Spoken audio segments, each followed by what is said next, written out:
Hey, thanks so much for stopping by our YouTube channel. Before we get to the message today, you're going to hear a message in our Chain Reaction series. It's really a vision series that we're in as we get ready for our annual expansion offering coming up on December the 11th. We're calling it Above and Beyond because 100% of this offering goes to the future of Life Point so we can reach people above and beyond with the full life message of Jesus. So if this is your church home, if this is where you come, if you tune in online, we'd love for you to participate, watch God move in and through us on December the 11th. It's going to be an incredible day. All right, now let's get to the message. All right, I'm just going to go ahead and say it. I really hate this person right here. Really hate this person. I know, I'm a pastor and a Christian. I'm not supposed to hate anybody, but technically it's a mythical, magical creature. Parents, anybody else with me? Come on, your kids are in Discovery Point. You can be honest. Yeah, it's just too much. It's way too much. Christmas is already the busiest time of the year, and now I'm supposed to remember to move this Elf on the Shelf 24 different times leading up to Christmas. Oh, and I got to be more creative than I was last year. Now, the straw for me that broke it all was a couple weeks ago, my kids came home, they said, "Dad, I got some friends, and their elf brings them candy and presents throughout the month." So I had to tell them the truth, all right? It was finally time for me to tell them the truth. I said, "Well, kids, it's because they're better kids than you are." I'm just kidding, I didn't say that.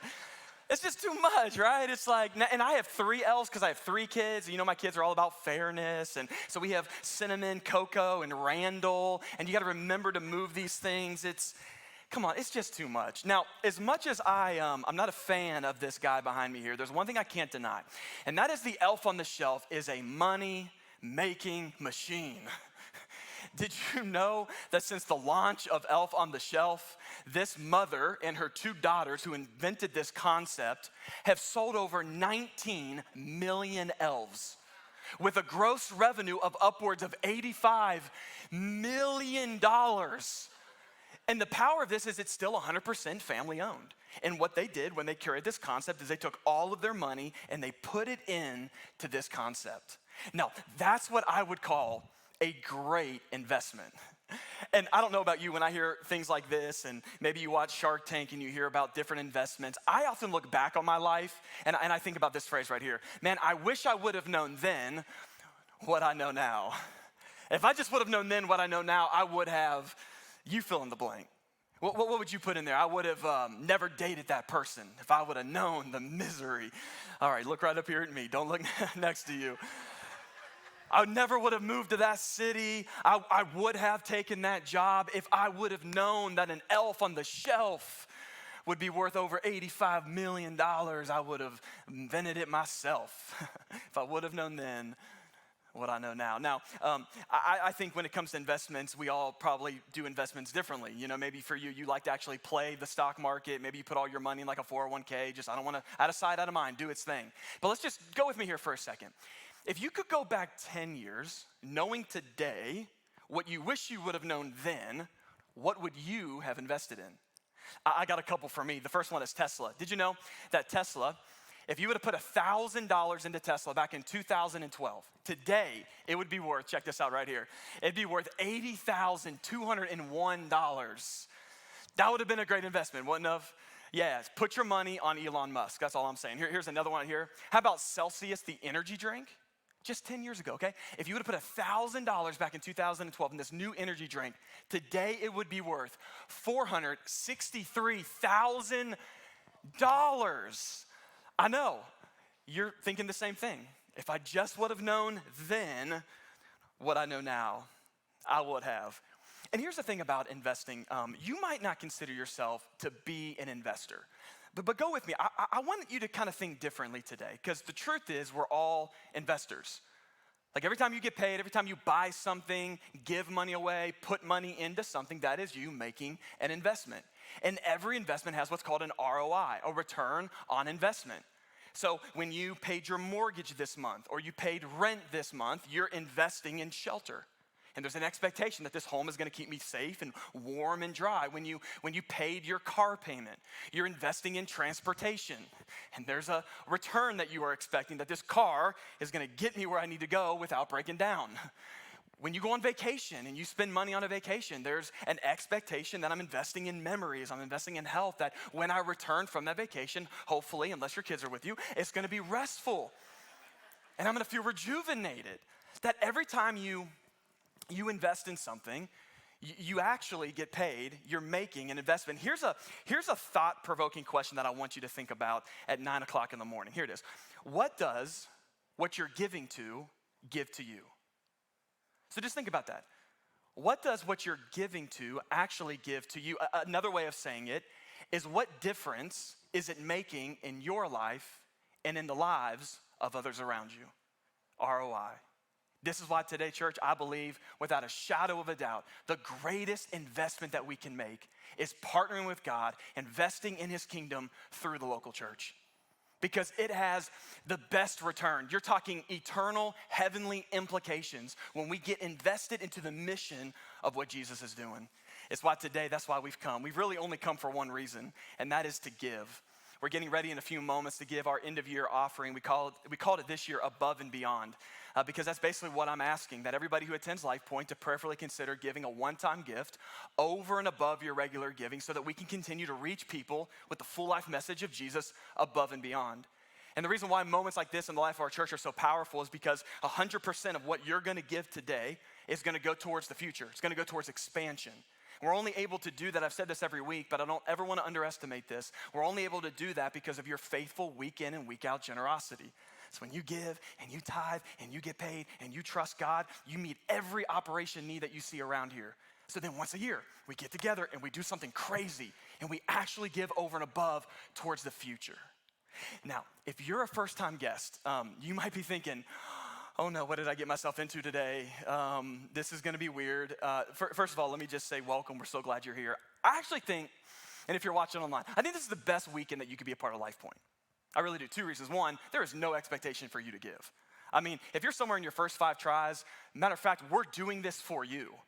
Like, you are the answered prayer when we get ready to give. So there's no expectation. The other reason why I think this is a great weekend to be at LifePoint, if this is your first Sunday, is because you're gonna see the church in action. Like, you're gonna learn really quick the kind of heartbeat that we have as a community of believers. And I've always heard this phrase said, maybe you've heard this before, that the local church of Jesus Christ is the hope of the world. I think that's true. It's just incomplete. I would add this. I would say that it's the activated church of Jesus Christ. Come on, that's the hope of the world. Because there are a lot of churches that are meeting right now with a 501c3 that are stagnant and they are dying. Big buildings, but no life inside. They have the greatest mission in the world, but they've got no action. So please do not be mistaken. When you walked into this church today, this is not a museum where we've coming to observe religious traditions, nor is this a cruise ship where we are here today to meet every need and demand that you have, but rather you walked into a battleship. That we are making it our goal to rescue as many people that we possibly can with the full life message of Jesus, because we actually believe that eternity is real, heaven is real, hell is real. And as this world gets darker and darker, I believe in faith that God is looking for a people. He's looking for a church that are willing to be a beacon of light and hope for those that desperately need Jesus. You believe that today? That's what this is. So today, this is a building Sunday, as we invest into the future. And so I wanna prepare your heart and do a quick little Bible study before we do this act of generosity today. I got one more message in my series about chain reaction. I wanna talk to you today from this thought right here: one investment away. One investment away. For that, we've gotta take a little journey to John chapter 6. If you got a Bible, let's find our ways there. John chapter 6. John was one of the 12 disciples that really had an inner, seat at the table with Jesus. John, watching Jesus do ministry, it wouldn't be till later in his life, when Jesus resurrected from the grave, that all the reality of, oh my goodness, I just walked with the Son of God for 3 years. So John gets a pen and starts writing down the memories of everything that he saw and everything that Jesus did, which now then we have preserved over time, and we know this as the gospel according to St. John. So John is writing about this one particular day where Jesus and his disciples are doing ministry. And in this ministry day, we're gonna learn about the power of investment. And you're gonna see today how your generosity has the ability to create a chain reaction, not just in your life, but in the lives of those around you. See, when we typically make an investment into the stock market or an business opportunity, we typically weigh it based off of two things. First is what's in my hand, and the second is the opportunity in front of me. And the power of this investment when it comes to building into the kingdom of God is that it has very little to do with what's in your hand. And what I've noticed when it comes to partnering with Jesus through the local church is we often undervalue what's in our hand and we underestimate the opportunity in front of us. And so today we're gonna learn an investment principle from one of the most unlikely interactions that Jesus had. Matter of fact, this little boy, we know more about the content of his lunch than we do who this little kid is. But yet it's inside of this that I want to show you something I believe can be life-changing. John chapter 6, starting in verse 1. If you're ready, shout, I'm ready. All right, here we go. It says this, sometime after this, Jesus crossed to the far shore of the Sea of Galilee. This is the Sea of Tiberias. And a great crowd of people followed him because they saw the signs that he had performed by healing the sick. Then Jesus went up on the mountainside and he sat down with his disciples. This was the Jewish Passover festival was near. And when Jesus looked up, he saw a great crowd coming toward him. And he said to Philip, yo, Phil, hey, where are we gonna buy bread for all these people to eat? That's a big crowd. And he asked this only to test him, for he already had in mind what he was gonna do. Philip answered him, well, Jesus, it would take more than half a year's wages to buy enough bread for each one just to have a bite. Like I've looked over the budget and I'm looking at the bottom line and we don't got enough. And all of a sudden in verse 8, another one of his disciples, Simon Peter's brother, spoke up and he said, here's a boy, he's got 5 small barley loaves. A barley loaf was like a biscuit. Think really small. He's got a couple fish, but how far will this go among so many? And Jesus said, here's what we're gonna do, have the people sit down. There was plenty of grass in that place. They sat down. About 5,000 men were there. Jesus then took the loaf, gave thanks, and distributed to those who were seated as much as they wanted. He did the same with the fish. In verse 12, when they had all had enough to eat, he said to his disciples, gather the pieces that are left over. Let nothing be wasted. My message today is really simple and really clear. I just simply want to talk about what's in your hand. And I want to share with you the opportunity in front of you. And then here's the beauty. You get to make the decision whether or not you think that this is an investment that you want to make. So it starts off, John is giving us some details of the particular day. And if you read kind of John 5, John 6, you'll know that Jesus and his team have been doing ministry like round the clock. I mean, they're healing people and they're teaching and they're teaching and they're healing people and the crowd is growing larger. And this makes sense because whenever you pass out free healthcare and stimulus checks, the crowd gets bigger. That's not political, that's Bible. I'll show you in a minute. It's been going on for a really long time, and they're not there because they want to follow the Messiah, nor do they love his policies. They're there for the free handout. We know this because by the end of John chapter 6, this crowd of upwards of 20,000 people. Now we know this, it says 5,000 men, well, those were the head of households. So if you include the women and the children, you're talking 20,000 people were there. And that crowd would go from 20,000 to just a handful. All because by the end of John 6, Jesus was done meeting the physical needs. He tries to meet the spiritual need, and when he did, everybody left. Okay, back to the crowd. He looks and he sees this crowd coming, and notice what he says. He pulls Philip to the side, verse 5. When Jesus looked up and he saw a great crowd coming toward him, he said to Philip, hey man, we're gonna buy bread for all these people to eat. Now when I first read that, I thought, why Philip? Why are you picking on him, man? What Philip do to you, Jesus? Like, what about Peter? You know, he's got a big mouth, or James, or somebody else in your crew, but Philip? But then when you study the text and you understand the context, it makes sense. Philip was from this region.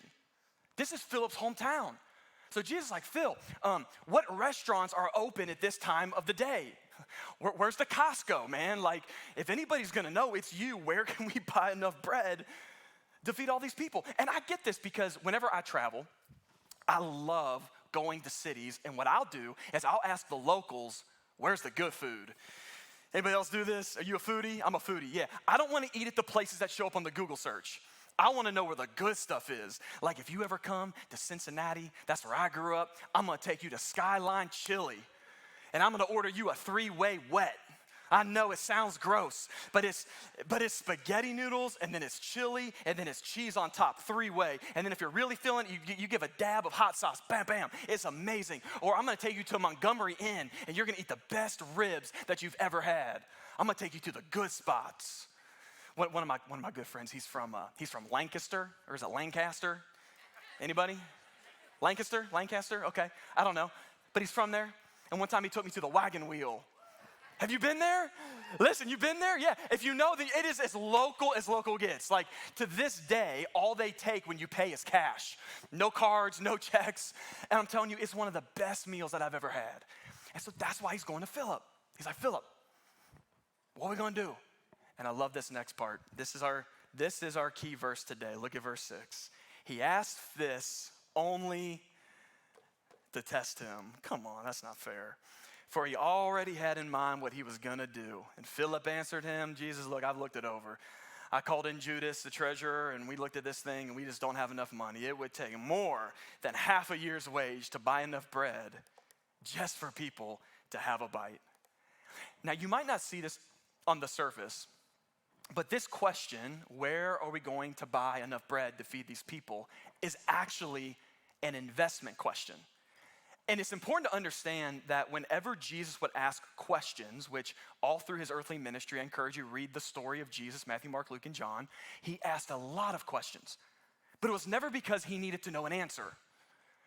So Jesus didn't ask a question because he needed information, but he asked it for our revelation, right? And in other words, when he's asking a question, it's not because he needed to know something, but rather we needed to see something. So instead of just telling Philip exactly what he was going to do, he realized that Philip needs to see something that he cannot see. So the disciples come to him, and they're panicking, and they're freaking out, and they're like, Jesus, this isn't good. The mob is growing. The crowd is big. They've all come to your, conference, and we feel liable, like we need to, feed these people. And they're getting hungry, and they're getting angry. And hangry has never been a good combination for anybody. We need to send them home. And Jesus is like, all right. Y'all aren't seeing it. Here's what we're gonna do. I need you to have everybody sit down because I need to show you something. You're focused on what's in your hand. What's in your hand is, well, to you, in relationship to the demand, is scaring you because you don't have enough. And when the demand is big and your hand is small, what we typically see is a limit. And limits will create a lid on what God can do. Limits create the lid. We often experience God at the level of our expectation. It's not that God can't exceed your expectation. He certainly can. We often just miss it. So if you keep walking around talking about, God, you can't do this and you can't do that because of me and my past and my sin, and you don't know about my upbringing, you know what you're doing without even knowing it, you're putting a lid because you see your limit. And God's like, all right, I gotta help you see this. And he tests Philip, which really is just a setup. This is just a setup. But I think it's important to know that there are only 2 times in the Bible, this is it, where God tests his people. He never tempts us. Don't miss that. But 2 times he tests us. Both have to do with money. Malachi with the tithe, John 6 with the provision. And I think it's because, I want you to get this, generosity is a test that measures trust. Generosity is ultimately, it's just a test. That's all it is. Every time you get paid, it's just a test. What's it measuring? Your trust in God. Like, how do I know if I really trust God with my life? I would say it's in how generous of a life you're living. Because when you trust God, you live generously. I got no problem tithing when I get paid and giving back to God through the local church the first 10% because I trust that God is gonna be my provider, not the company on my bank statement. I can be generous and live open-handed with my stuff because it's not my stuff. I ain't taking this with me when I go. So I can trust God. I can be generous with my kids. Parents, have you thought about this? These kids are not yours first, they belong to God. You're in their life to steward them in the direction that God wants. So I can be generous with my kids. I can be generous with releasing control. I don't need to be a control freak because ultimately I believe that God is in control. I can be generous with forgiveness when people hurt me. I'm generous with kindness. I'm generous with my time and my talents, and I can serve people. Why? Because I know God's gonna fill me back up. Oh, I want you to get this. that generosity, it's ultimately a test that measures our trust. And while the adult disciples, the distinguished, are freaking out, in walks a little boy. Look at verse 9. They said, well, guys, here's a boy. He's got 5 barley loaves, a couple fish, a couple rainbow trout. And we really don't know how far it's going to go among so many. So Jesus said, all right, here's what you need to do. Have the people sit down. Don't worry, there will be plenty of grass in that place. And they sat down. About 5,000 men were there. Jesus then took the loaves, gave thanks, and distributed to those who were seated as much as they wanted. I love that. Not a bite, as much as they wanted. And he did the same with the fish. I don't think this boy had any intention on a miracle breaking out on his behalf that day.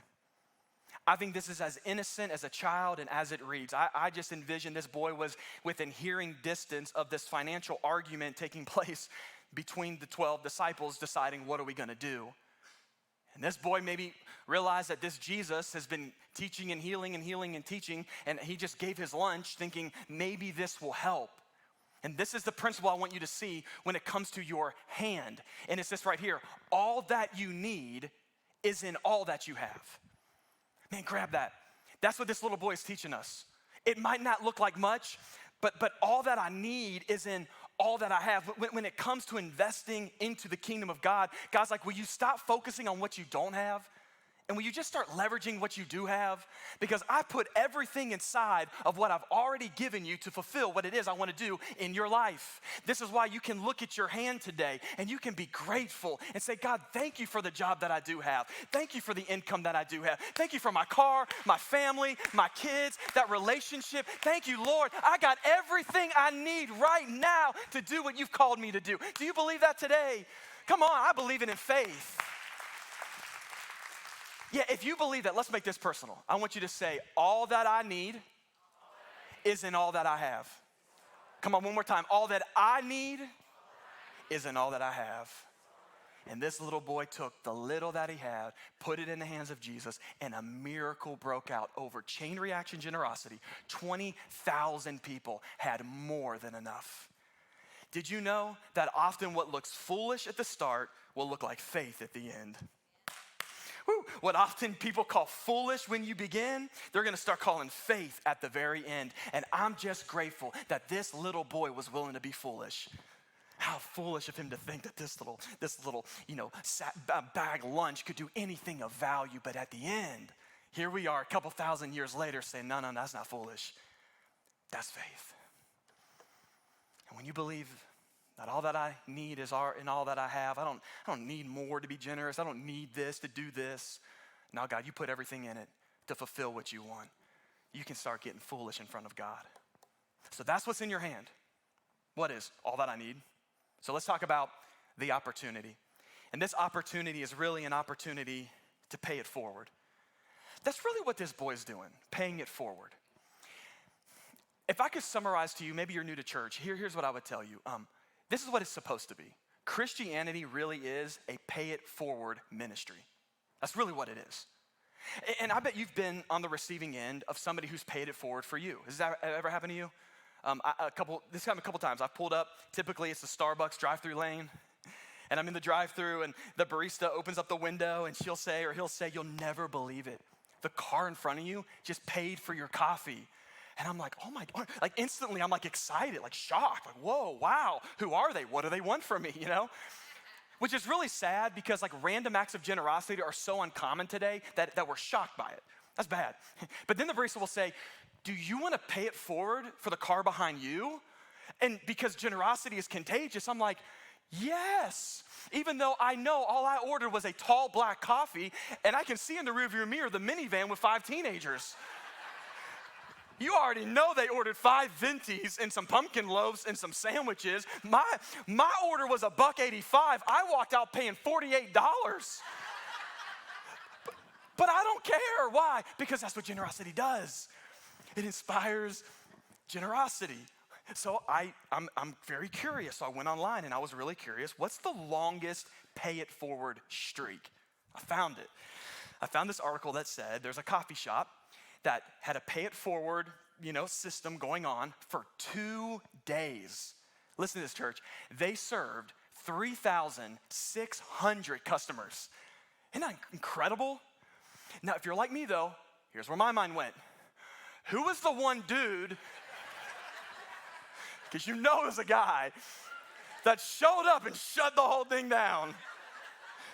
Can you imagine that? Like, again, you're working the coffee line, you open up the window, sir, ma'am, you'll never believe it. The car in front of you just paid for your coffee, and this has been going on consecutively for 2 days. Did you know you're the 3,600th customer? Would you like to pay it forward for the car behind you so they can be 3,601? No. Come on. Like, how depressed of a person do you gotta be to shut that down? But that's Christianity. Christianity is a pay it forward ministry. Think about it.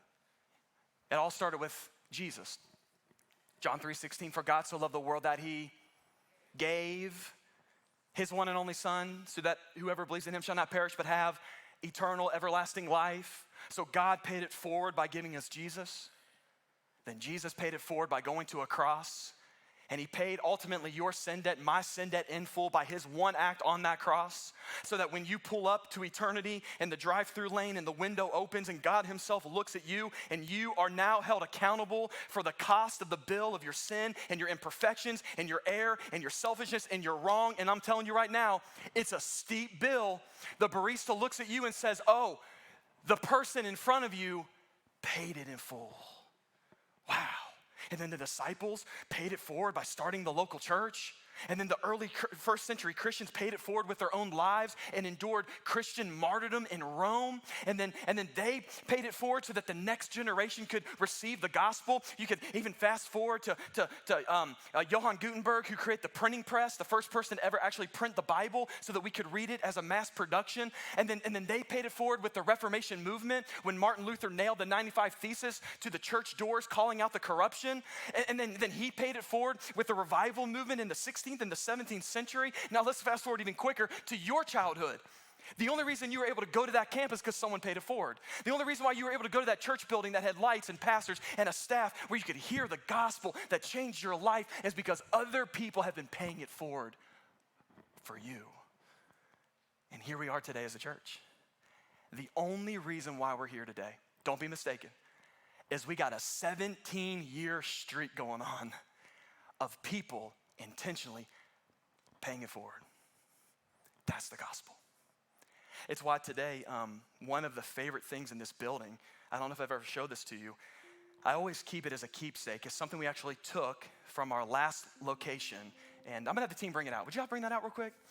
Go ahead and bring this out for me. You may not know our story, but appreciate that, Joey.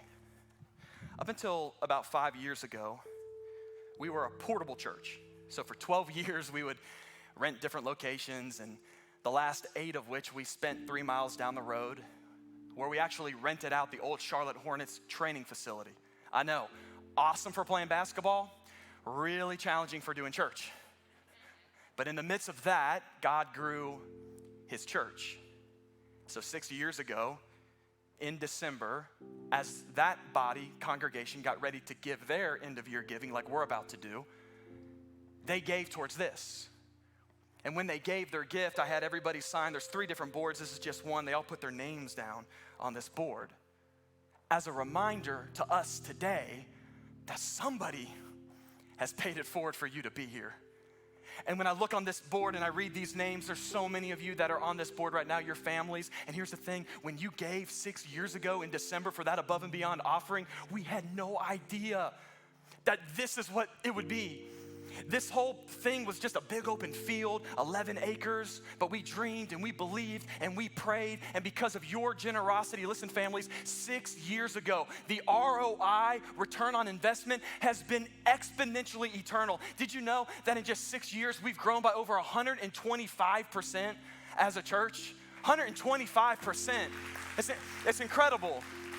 We've seen 441 salvations, 351 baptisms. We've given over $500,000 away to our impact partners. We average 391 kids and students every single weekend. And we've seen 830 people join our church through membership. And this one's incredible. In just 5.5 years, we've seen 1,948 first-time guest families come through this door.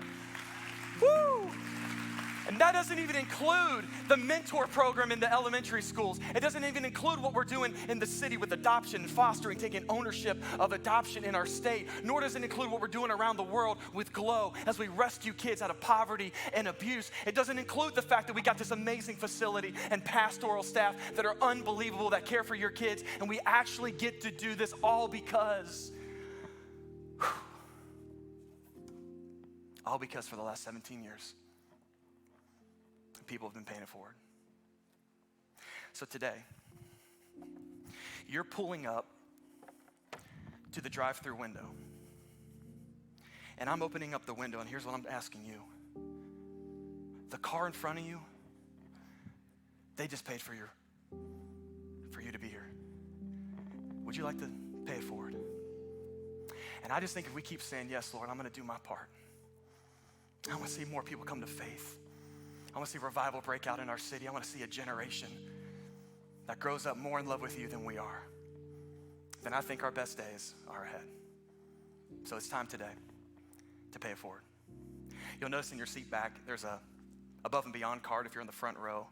It's probably right there on your seat. You can just go ahead and grab it. Let me just kind of explain this moment. If you kind of notice on the back, you can put your name. You can put the amount that you plan to give. Now, if you've already given online, I want you to participate in this moment because here in a second, you're gonna be able to come down and actually physically put this card, put your gift in these boxes. It's the only time of the year where I actually have you move forward to give physically in person like this.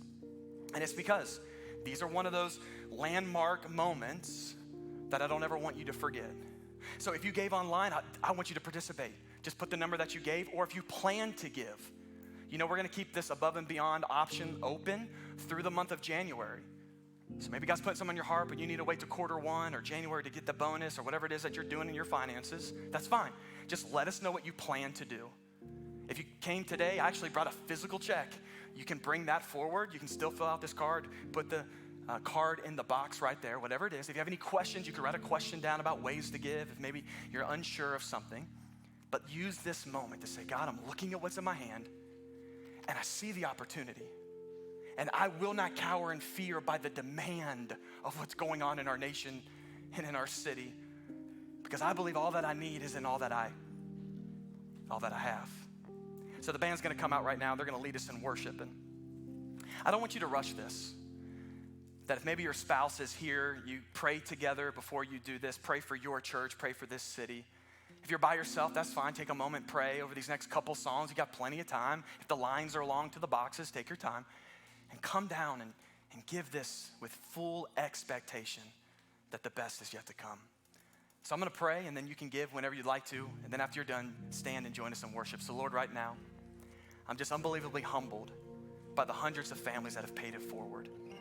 So God, it's my turn now to do that for somebody else. Lord, you are the example. You are the greatest gift of what it looks like to sacrifice. So Jesus, thank you for your church. Thank you for your body. Thank you for the activated church. May we move and believe in expectation. Father, we make room for you. We love you. It's in your name. Amen.